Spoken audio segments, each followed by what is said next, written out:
Stop messing around, stop fooling around, stop delaying, stop procrastinating. Get up, get out, get it done. Everything is possible, nothing is a problem, and anything can be overcome. I just get my ass up out of bed, I get my shit together, and I get out and I start the fight. And that will transform you from a mere mortal into a superhuman being. I've never, ever, ever met anybody who told me that they got rich watching their IRA or their 401k.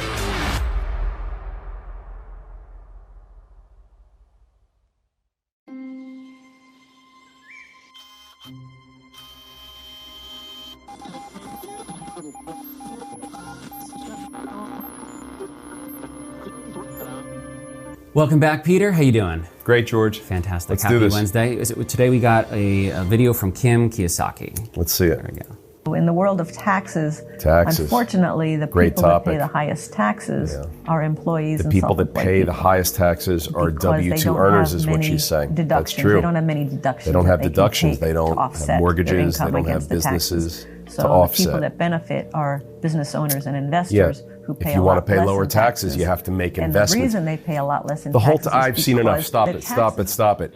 Listen, the whole financial system, our tax system, is set up to be an incentive for making investment. The tax code is written so that we as taxpayers are incentivized to deploy capital and open businesses, start businesses, own real estate, make investments into these things that are tax favorable. Businesses are tax favorable, real estate's tax favorable. If you just earn your income as W-2 income, it's the most highly taxed form of income you could have. It's the least tax favorable there is.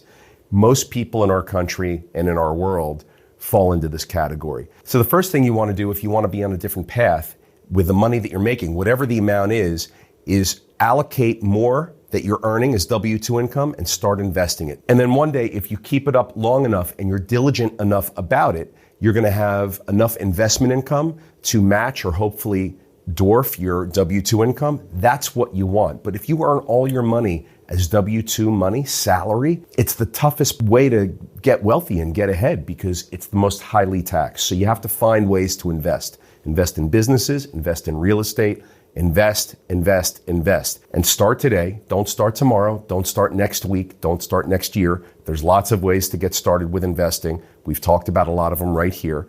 You have to get your mind right. You have to get educated. You have to understand how it all works.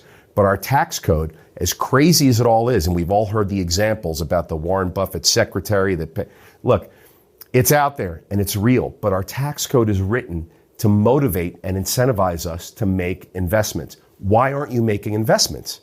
That's what they want us to do. Go ahead and do it.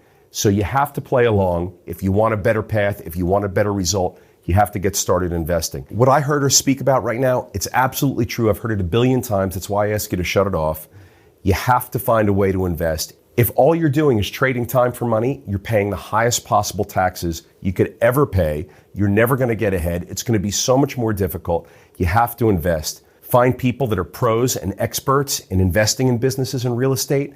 Play along with them. Invest along. See if you can get involved. It's never too late to start, but you got to start. Because if you don't start, you're always going to be on that hamster wheel. That's the way the tax code is written. That's the way our financial structure and economy is built. So you got to get that through your heads first. Once you do, it's a big step in the right direction. Beautiful. And then this next tweet we got from the real estate god. Oh my gosh. So, if he or she does say so themselves. Yes, indeed. Humble too. Do you want to read that or do you want me to read it? Please, no, you go ahead. So he says, or she says, easiest way to determine the strength of your skill set. If you were zeroed out today, would you be able to get back to your current position quickly? If the answer is no, you should be in crisis mode. You need to develop real skills ASAP. I get this a lot, George. I'm asked all the time, if I lost it all today, what would I do tomorrow? I know exactly what I would do. So I agree with the point of this. You have to have a set of skills that will forward you no matter what happens in your life. It's the same argument as give a man a fish versus teach a man to fish. I feel like I've been taught how to fish. And I think any entrepreneur, any successful business person would say the same thing. If it all goes away tomorrow, I know exactly what steps I would take. I have the skills, I have the base, I've got the foundation to just go out and do it again. And I would. And it would take time, but I would build. I would build over time, and I would deploy what I know, and it would be fine. It's not a mystery. It's not a trick. It's very systemized. It's very much formulaic in a lot of ways. If you possess certain skills, if you possess certain attributes, if your mindset has a few key things about it that's dead on target, you're good. But you got to get all three of those. You got to get your mindset right. You have to have your physical attributes right. You have to have your skills, and you have to deploy it all in concert. That's what it is, man. Success is a decision. It's not a matter of luck. My friend JT says that. Actually, he says, success is a matter of choice. It's not a matter of luck. I couldn't agree more. Thanks, JT. God, why am I thanking him? God, he's like, he can't escape the guy. Walk right into it. Well, look, it's what he said. It's true. Yeah. All right, sounds good. Well, I'll see you over the table. Thanks. Thank you. So, Peter, you've heard about NIMBY, you've heard GIMBY, and now there's YIGBY. What's YIGBY? Yes, in God's backyard. Yes, in God's backyard. Yeah, so... Please, share with us what that is. Yeah, this week I came across that Pasadena is rezoning to allow houses of worship to build residential units. It's kind of an answer to the affordable housing crisis that we're going through, or just housing crisis in general. Rezoning, we're seeing that a lot, so that's consistent with what we're seeing other places do. Yeah, we talk all the time about rhetorical victories versus pragmatic solutions. Does this strike you as a pragmatic solution, or is it more of just, this is a nice thing to ring the bell? What's the fine print? Is there anything like they can build a 100-story tower where church is? No, it's I believe 65 is the cap at which they're able to build. Okay. So it's Look, anything that allows more housing to be built is going to solve our problems. Some of these solutions are going to be more impactful. Some of them are going to be less impactful. And some of them are just going to be badges of honor for elected officials, and nothing's going to happen. I think it's good. I think it's good. They're not going to get huge amounts of density. It's not going to move the needle by itself. But it seems to me that zoning review and upzoning and increasing density in certain specific areas that are thought through, and they put thought into it, and they figure out where there's land that's underutilized. George, we haven't reviewed zoning laws in decades. Look, I don't live in Pasadena, but all of these towns everywhere, the zoning laws that are on the books are from 1 billion years ago, and they're completely irrelevant to today's market conditions and needs. It may be a small step, it may be a big step for Pasadena. I don't know, I don't live there, but I think it's good because it's a step. Yeah.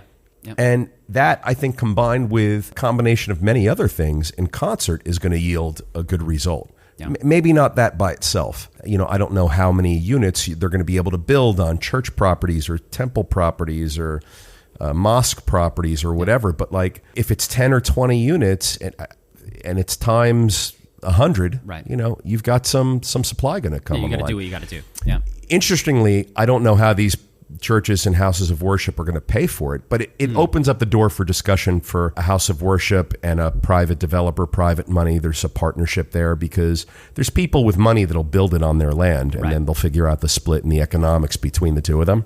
Yeah, I think what I read is that this started kind of in 2020 when churches weren't able to have people come and collect money. And so it was their kind of pivot to try and raise some funds. Yeah, so it's kind of, that'll be interesting to see. Well, if they have the zoning, the developers and entrepreneurs and builders will come, and their phones will start ringing, and they'll say, hey, Pastor Robinson, I'd love to come talk to you about building some housing on your property. They'll have that meeting with a bunch of people, and it'll be a free market discussion, and they'll choose the highest and best, and they'll get some housing built. Yeah. I think it's good. No, totally. Hurricane Ian just passed through, really devastating to Florida. It was. One of the costliest storms in U.S. history, at least that's what we're told. Okay.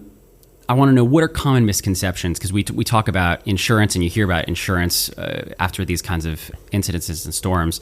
What are common misconceptions about real estate insurance? How do you find the right insurance for you? And what does that future of real estate insurance look like? That's a good question. In light of this. So I think, I'm listening to you ask, the first thing that comes to my mind, a common misconception in real estate is that, I'm insured. I'm okay. Right. Insurance is a necessity. We have to be insured. But remember, there's deductibles, there's exclusions, there's limits, right? Your policy has different features. No two policies are the same. You could have a policy that allows you to rebuild your house completely, with only paying a small deductible. I might have a policy that only allows me to build half of the house that was there, and I have to come out of pocket if I want to build the rest and restore to what was there pre-existing. Right. You never know. You have to look at your policies. You have to shop around and get the best policies. And the insurance industry is completely changing underneath our feet right now. A lot of these smaller insurance agencies are going out of business, so there's less supply of insurance products on the market. So prices are going up, and they're pulling back coverages, and they're reducing limits. You really need a professional to help steer you through the waters. But people feel that like, oh, I'm insured. Right. But are you? Let's look at the policy. Is it a $5,000 deductible or a $25,000 deductible? Oh, and you know what else? With flood coverage, since we're talking about Hurricane Ian, with flood coverage, like 99% of these flood policies don't insure your basement level or your first floor. Wow. They will insure your second and third floor if you have a 3-story house. Or if you have a basement with a 2-story structure above it, your basement's gone. You have to come out of pocket for that. There's some policies that are better than others, and they cost more. Yeah, I think I heard that many buildings in Florida had hurricane insurance, but didn't have flood insurance, and it wasn't covered. And so, yeah, that's devastating. Look, people think, oh, I'm covered, no problem. Mm-hmm. But then when it comes time to make a claim for your house that just got washed away into the ocean, the insurance company is only writing you a check for half the house. Right. Because your basement's not covered, because your first floor's not covered. It was flood damage. They're going to say it was flood, not wind. Usually if it's a fire or if it's wind, you can have more coverage than if it's flood. No one wants to insure properly or adequately for flood. Yeah. But it costs money. And people think, oh, I got a good deal on a policy. But you got to look, man, it's not just about the premium. Insurance is about so much more than the premium. Insurance is about your limits, your coverages, your deductibles, your exclusions. I mean, what good is a policy where you pay a low price and everything's excluded? Right. Yeah. You know what else they exclude? Driving rain. Driving rain is different than rain, right? Rain is like falls vertically. Driving rain gets driven into the structure horizontally from really intense winds. Wow, and that's assessed differently. Yeah, they've got different exclusions and limits for driving rain. Wow. You know, people don't understand that. Yeah. So I think there's a lot of misconceptions about insurance, and you could get really hosed if you're not on top of it all. And rather than shop for coverage just for price, you know, you need to really look at all of those things: price, premium, coverages, limits, exclusions. I mean, all of that stuff marinates together to give you a great or a crappy insurance policy. In keeping with the rezoning theme, Charlottesville, Virginia, is currently doing massive rezoning. Why is it a theme? Why do you say that? Well, we just talked about the rezoning in Pasadena, and I think we've talked about rezoning, I think, at least we talk once about a it a week, lot. For the last 3 weeks. It's coming at up a least. lot. No, absolutely. Which is good. Yeah. California, I think, was at the forefront of it. Finally! California.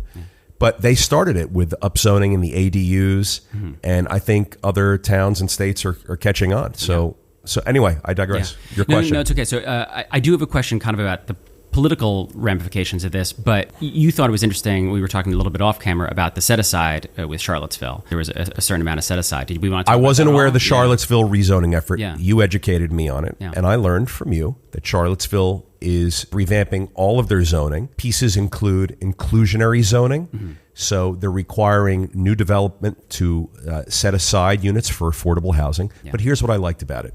The set aside was 10%. Right. And the percentage of AMI was 60%, not 80%. Why is this important? A lot of these towns have inclusionary zoning that calls for set-asides that are too high. What's too high?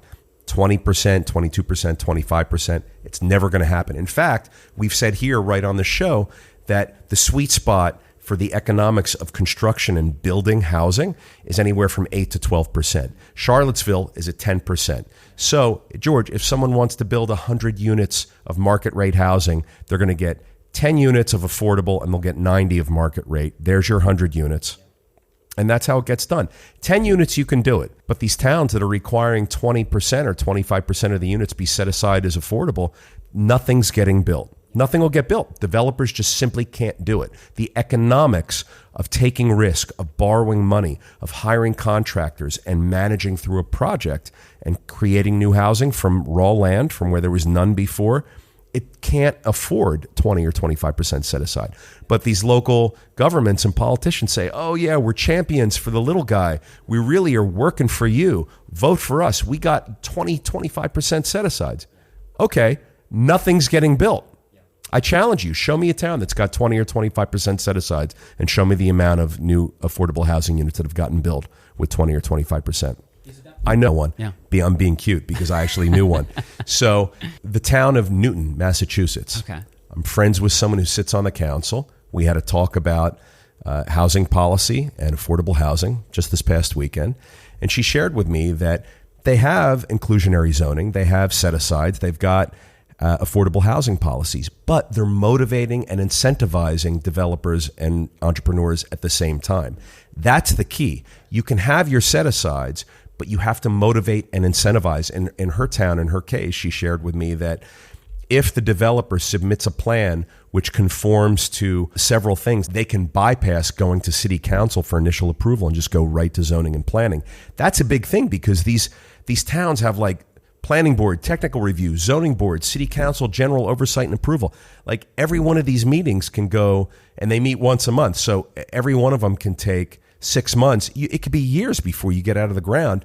In her town, she said, we'll let you bypass one crucial step. If you conform and if your plans conform, it'll go right to zoning review, right to the construction department. I think that's great. And people are biting at that and they're building. They're actually building. So what you have to do is if you really want to be a champion for affordable housing and have these set-asides, you have to find ways to motivate and incentivize builders, developers, and entrepreneurs to come in and take the risk and do it. Because without it, all you have is a law on the books, you have some high fives from your voter constituency, and zero affordable housing gets built. Yeah, and that's the component I was curious about, that being on the entrepreneurial and business side of things, you've engaged with this political process in order to create healthy markets and be able to do business in your towns that you're in. How do landlords get involved? How do you take How does who get involved? Landlords, property Who? owners, business owners. Property owners. Yeah. Sorry. Housing providers. Yeah, forgive Come me. on, we got to take the Lord out of landlord, Right. George. I'm trying to take the Lord out of landlord. Yeah, you're right. If you can't do it, I can't do it by myself. 100%. So property owners, business owners, how do they get involved? What are actionable steps that they can take to actually engage with this process? The biggest thing people way? have to do is show up at your local town council meetings and city council meetings. You have to show up. There's so much complacency. Everyone's lazy. No one goes to these things. Small town politics is where it's at. No one goes. I go to my town city council meetings. It's like I'm one of 3 people sitting there, like at best. Like there's never anybody more. And it's always the same 3 people. No one shows up, but everybody wants to complain and everybody wants to criticize and judge and render opinions. But do you show up? Like, do you show up and cast your comments at the meetings? Do you show up and object or applaud new proposals? Like, if you're not there participating actively, you're just complaining, like you're just not doing anything more than complaining. So the biggest thing you can do is show up, get off your asses, show up to the city council meetings and participate. Like your elected officials, like they're there because you put them there, I presume. So engage with them. Like let them know how you feel.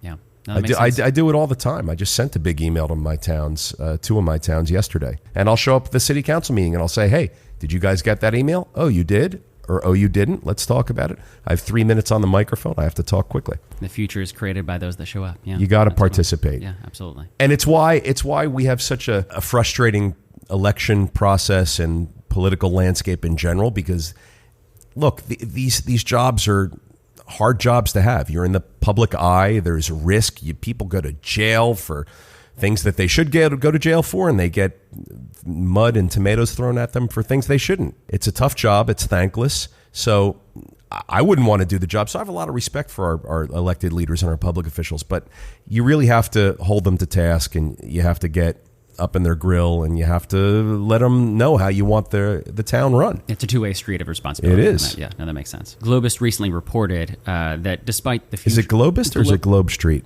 Globe Street. You know what? I don't know, because like when you put it in the like their banner, it says Globist. But I thought it was Globe Street originally too. Well, you'll tag them on this post, yeah, and then yeah. So we'll see what they say. I'll edit it in. I'll put like when I say the word, I'll just edit it in, whatever the correct thing is. And so we'll do that. Flashback. Globe Street reported. Globe Street. End of flashback. So whatever that publication is named, Globe Street recently reported that despite the future of traditional office being frustrating for many right now, that medical office space is booming. I think it was 33% growth in Minneapolis, 28% in Richmond, Twin Cities in general. Yeah. Do you see this as a good move for kind of real estate investment moving forward? George, I have a secret for you. You're only going to hear it here in the Daily Cash Flow. Yeah.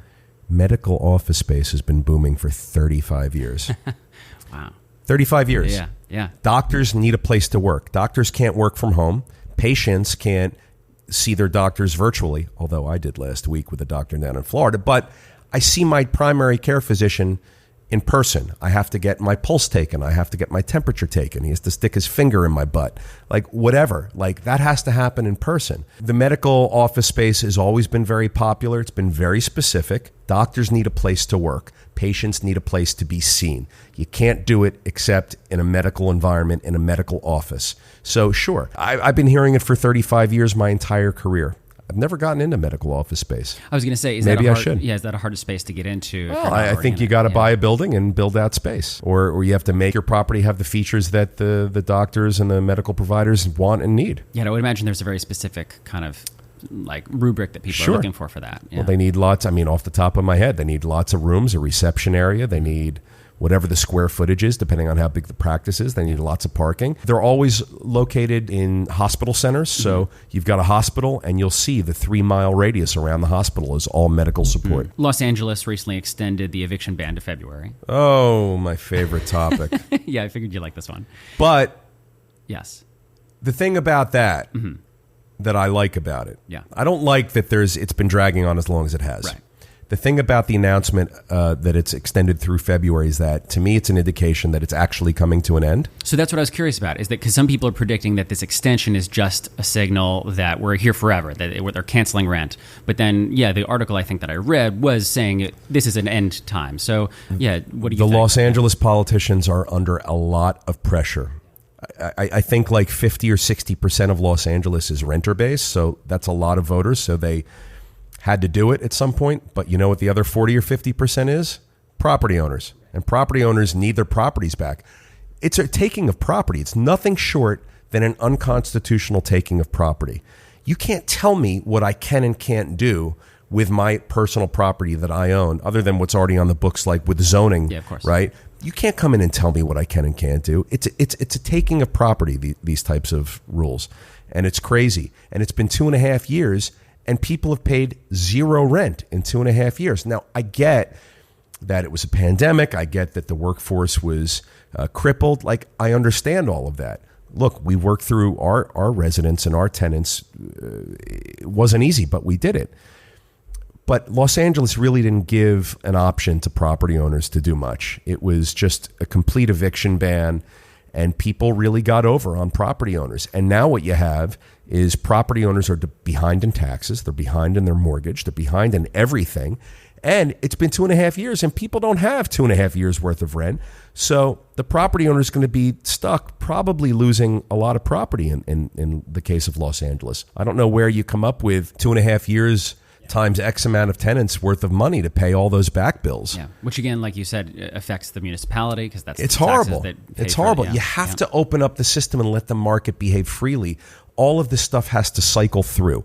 You have to go through the court process. You have to go through the rental assistance process. You have to go through the communications process with your residents and with the property owners. All of that has to happen, but this eviction ban has prevented all of that from happening, and it's just been a plug in the bathtub. It's not good for the consumer. It's not good for the towns and the cities. It's not good for the property owners, but the property owners alone, singularly, have to foot the bill for it. It's unfair. Look, if the cities want to collect money as a tax or something from 100% of the population and create and vote on a budget and funnel that money towards renter assistance, then lobby, do that, do your political process and go through your motions and do your job as a politician and do that. But to say one person individually or one category of person is responsible for footing the bill for this, it's unconstitutional. It's a taking of property, and it's wrong. So I'm glad to see it hopefully come to an end. And I really feel for people, that both the renters who have had a tough time, but I also feel for the property owners that have collected $0, and people have gotten over on them, and they're going to have a reckoning. There's going to be a lot of bankruptcies and foreclosures in Los Angeles, if there isn't already. Yeah, so you do see this as an act of good faith that it's a deadline. You rather have to than just end it an at some extension. point. Yeah, George, the eviction ban was put into place to deal with a COVID-specific issue. There's COVID. We can't work. We can't leave our house. We can't earn money. So we're going to stay in our house. We need assistance. They put an eviction ban in place.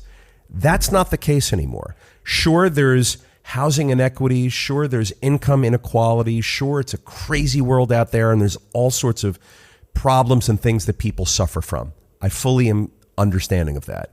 But right now in Los Angeles, to not pay rent, COVID is not the reason why. So they put the eviction ban in place to deal with a COVID problem. COVID's now gone. People can go to work. They can return to work. They can earn money.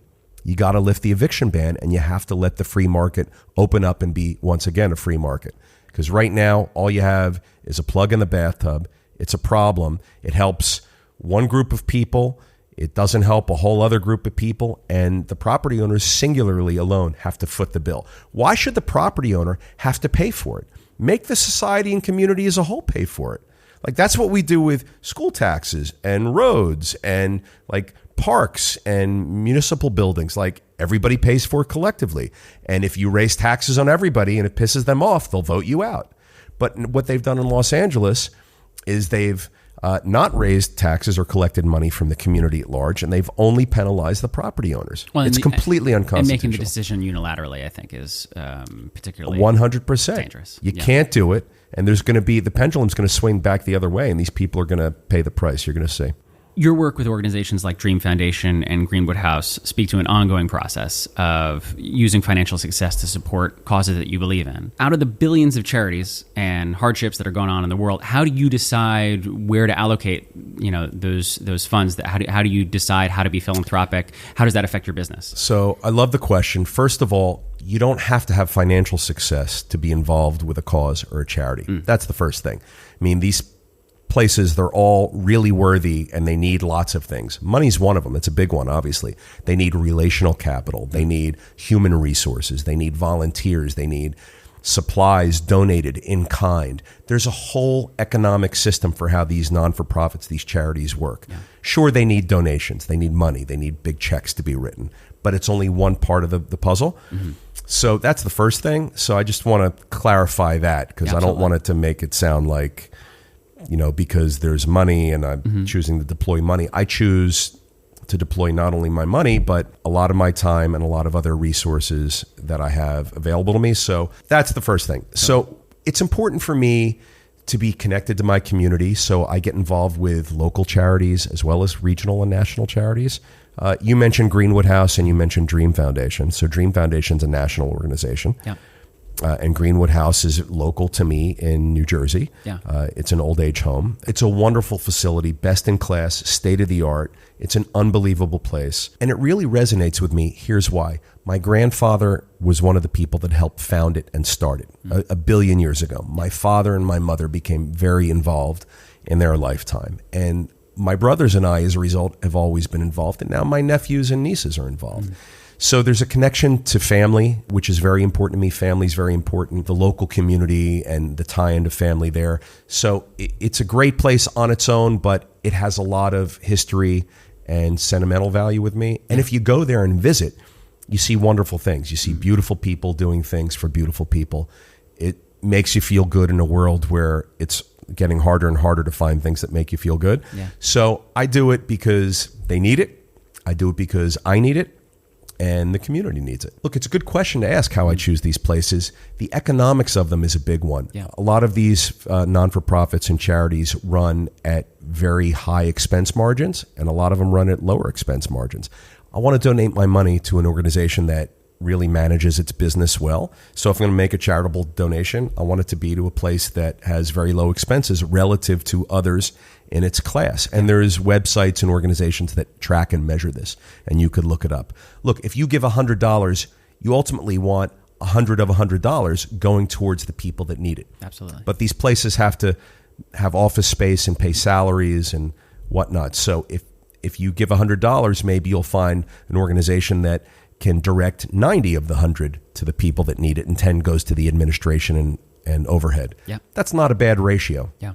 But what you want to avoid is giving $100 and $50 of the 100 go to directly the people that need it and 50 go to the overhead and admin. That's not a great ratio. So I look for the ratio of expenses. I look for community involvement. I look for how it makes me feel.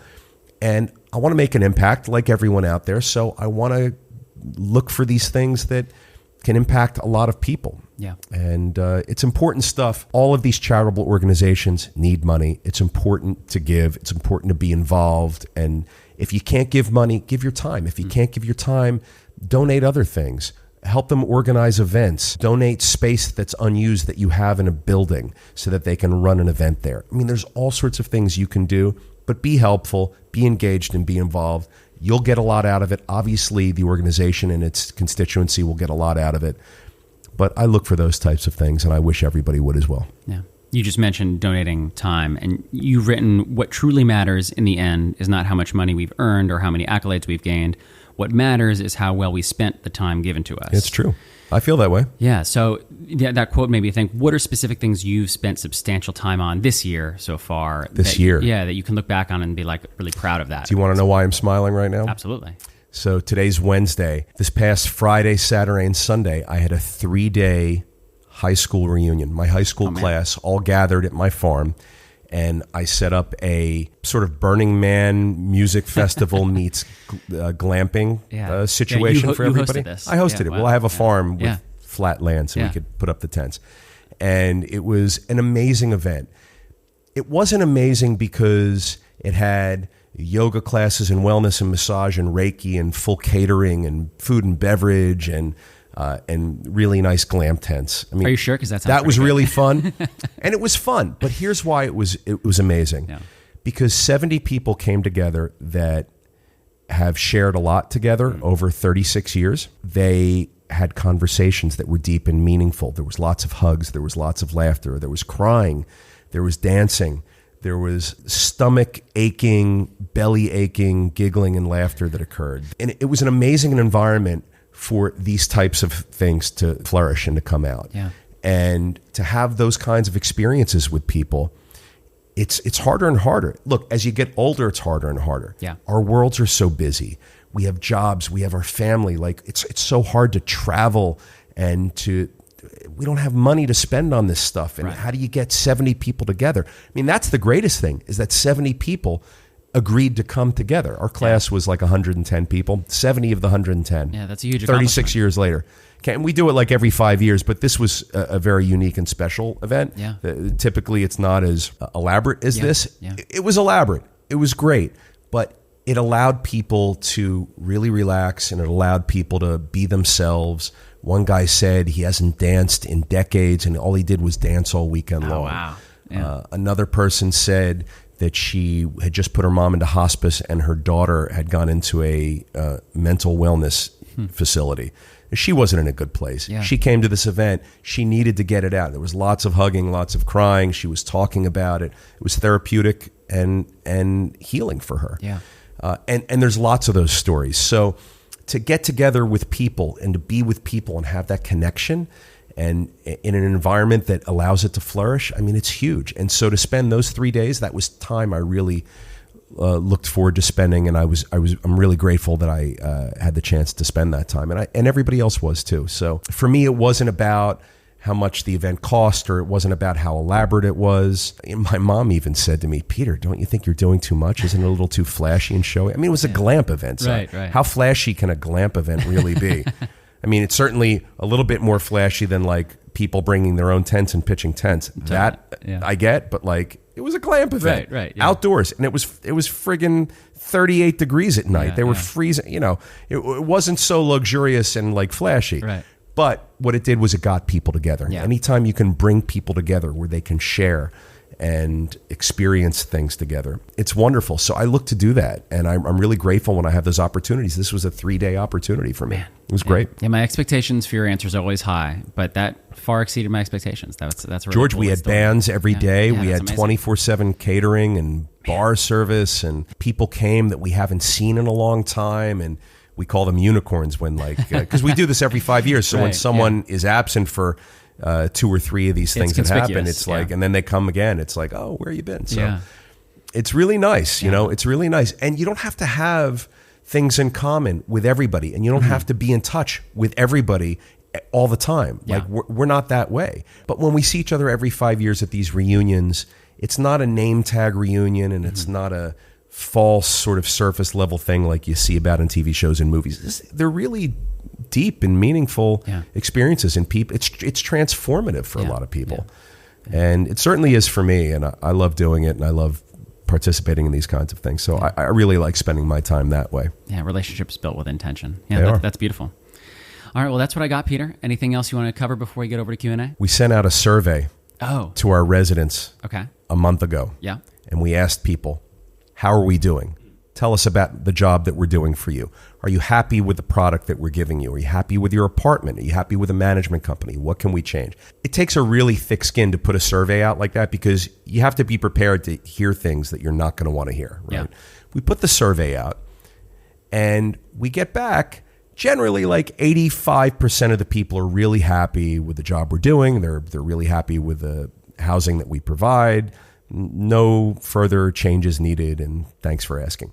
15% of the people, of the remaining 50%, half of them didn't like us, and the other half were sort of benign and neutral, and they said, it doesn't matter, it's fine. Like, they didn't really comment.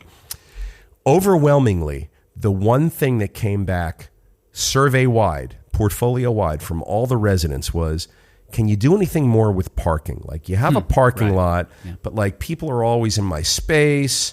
And can you do assigned spaces, and maybe can you do a VIP thing? Like, I'll pay for it, but like, can you designate a space just for me? Overwhelmingly, that was the response we get. So we had a meeting. The office decided to do it. So we did a test with one building. We sent out an email. Listen, according to the overwhelming response that we got, we're really happy to announce that we're offering VIP parking. There's 60 spaces in the lot. We're going to take 10 of the spaces. We're going to designate them as VIP. It costs whatever a month to do it. I think we said $200 a month to do it. Yeah. And you don't have to opt in. You can just choose to continue to park in the spaces. And it's first come, first serve right now anyway. It'll just continue to be first come, first serve. Yeah. So no skin off your back. And we'll take 10 spaces. And if people want to do them, let us know. We heard your messages loud and clear in the survey. So here it is. Yeah. The next day, someone went on to, Nextdoor and to Facebook groups, and they started posting pictures of the email along with messages like, can you believe the greedy property owner trying to extract more money out of us? I can't believe they would do that. Parking should be free, and there's such scumbags. And it was a whole thing. There's like hundreds and hundreds of comments in the threads now.